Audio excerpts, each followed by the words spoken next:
बच्चे दूर चले गए, लेकिन एक पिता अब भी इंतजार कर रहा है। श्यामलाल जी 72 साल के बुजुर्ग थे। गांव के पुराने स्कूल में मास्टर रहे थे, सैकड़ों बच्चों को पढ़ाया था, मगर अब रिटायर होकर अकेले उसी मकान में रहते थे। पत्नी कई साल पहले गुजर चुकी थी।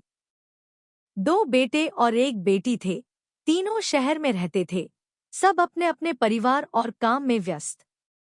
मकान में सबसे ऊपर वाले कमरे में एक पुराना लकड़ी का संदूक रखा था। उसमें उनकी जिंदगी की यादें कैद थी। पत्नी के पत्र, बच्चों की छोटी छोटी कॉपियां, बेटी के बनाए कार्ड और बेटे का पहला सर्टिफिकेट। जब भी अकेलापन बढ़ता, श्यामलाल जी उस संदूक के पास बैठकर पन्ने पलटते और खो जाते। त्योहारों पर कभी फोन आ जाता। बेटे कहते, पापा इस बार नहीं आ पाएंगे, काम बहुत है। बेटी बोलती, पापा बच्चे की परीक्षा है, अगली बार जरूर आऊंगी। हर बार वो मुस्कुराकर कहते, कोई बात नहीं, मैं समझता हूँ, मगर कमरे में लौटकर आंखें भर आतीं। एक दिन उनकी तबीयत अचानक बिगड़ गई। पड़ोसी ने अस्पताल पहुंचाया। डॉक्टर ने साफ कहा, इन्हें किसी का साथ चाहिए, वरना ये अकेलेपन से हार जाएंगे। पड़ोसी ने बेटों को फोन किया, मगर दोनों ने वही जवाब दिया, हम बिजी हैं, नहीं आ पाएंगे। श्यामलाल जी अस्पताल से घर लौट आए।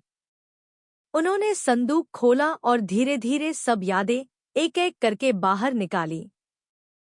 पत्नी का आखिरी खत पढ़ा, जिसमें लिखा था, श्याम, बच्चों से कभी उम्मीद मत छोड़ना, वो चाहे जितना दूर चले जाए, एक दिन लौटकर जरूर आएंगे। उस रात बारिश हो रही थी। बिजली चली गई। मोमबत्ती जलाकर वो संदूक के पास बैठे रहे। अचानक उन्हें लगा जैसे कोई आवाज कह रही हो, पापा हम आ गए। आंखें बंद की तो पत्नी का चेहरा, बच्चों की हंसी, सब उनके आसपास घूमने लगे। होंठों पर मुस्कान आई और आंखें धीरे धीरे बंद हो गईं।